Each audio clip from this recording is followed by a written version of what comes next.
Yo, what's the deal, everybody? Okay, this weekend I was in San Diego, California, right? August 25th. It was an incredible celebration for Cypher City. It's their anniversary. I had not been in the States for a year, since last August. So to be back and see all my friends and be able to celebrate, you know, a young crew that's been together for 5 years, celebrate the anniversary, and to reconnect with my crew, Rock So Fresh, that was battling an exhibition battle with Flomo. For me, it was one of the biggest battles that the crew has ever encountered. You know, in that aspect, to such a respected crew from Europe, Flomo. Seeing everybody just dancing, seeing my boy Jules from Cypher City, seeing my other boy Jazzy Jules from, you know, my other boy Jules from Zulu Kings, and you know, seeing Squirt, seeing Irvin, seeing Chrissy, seeing just Stuntman, G-Wiz in the Top Rock battle, seeing Why Not, seeing Maine on the table, Saki pulled throughout the, just so many names and so many people in one house, just having a great time and enjoying it. For me, it was really like a jam. You know, really like a jam, just having a good time. The location was incredible in downtown San Diego, in a nice loft, an open door, huge loft. When you walk in, a nice DJ was on the top level of the loft looking down to the bottom level, and it was just to be back and feel the energy of everybody, and to feel the love, to tell you the truth, of everybody. Just, I actually would get embarrassed, kind of like not wanting to hear it so much. Poe, it's happy to see you and happy to be back. You know, the welcoming, and to be at my first jam back in the States after a year will be a memory and imprinted in my heart, I think, for the rest of my life, because I didn't realize the impact, you know, and the love that we actually do all really have. You know, a real sensitive moment for me, you know what I'm saying? So, yeah, the weekend was incredible.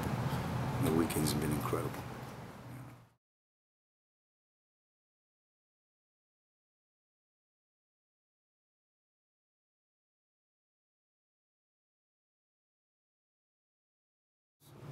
The way I see kind of everything in life in general, there's always purity when something first starts.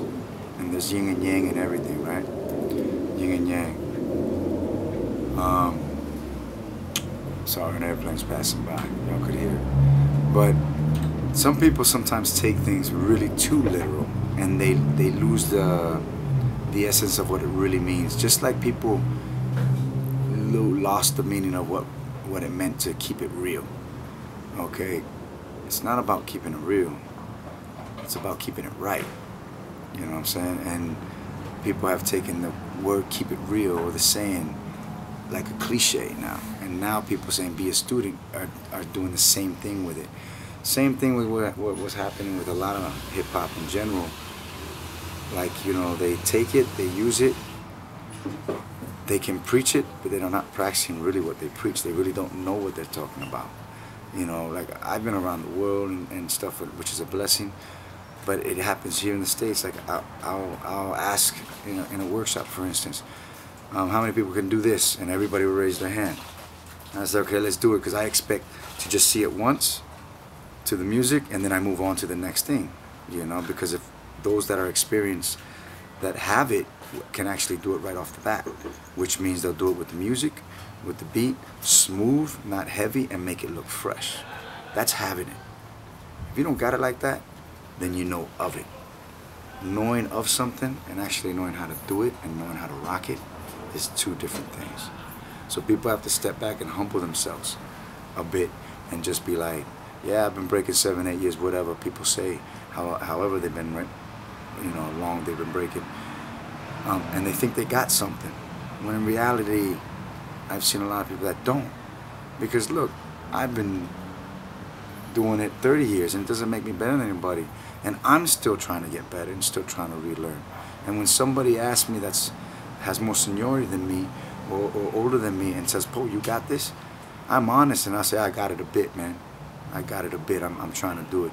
And to me, that's really being internal as a humble person internal with yourself, and that's actually really being a student and being a master at the same, because masters and students, masters will realize that there's never ever, you never stop evolving.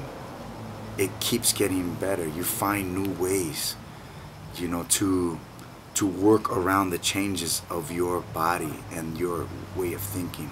You work around it and you build new ways with it. It never stops. That's the beauty of it. You know what I mean? Now people are just saying it. You know, saying be a student because older people are saying it. And it's like, nah, man, don't voice an opinion if you haven't had the experience. Okay? How are you going to voice an opinion without the experience? All you're doing is saying a rumor that you heard from somebody else. I won't voice an opinion until I experience it myself. And then I have a valid opinion of a situation or something because I experienced it myself. Then I could talk about it because I was about it or I am being about it. All right? So you have to build on that.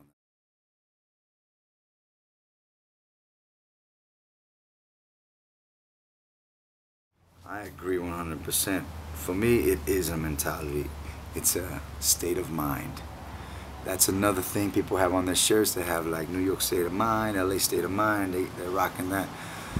But it is a special thing to have the understanding or the overstanding of being able to see the presence of that state of mind in certain people.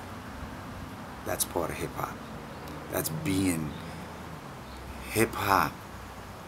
Even before it was called hip-hop, you go to the streets and you look at certain people. Some people don't even, let's say you see somebody, sometimes you see a kid, just by the way he's standing or saying, you'd be like, yo, this kid got the essence. And he doesn't even break or doesn't even do anything in hip-hop. He's too young, but he has this aura.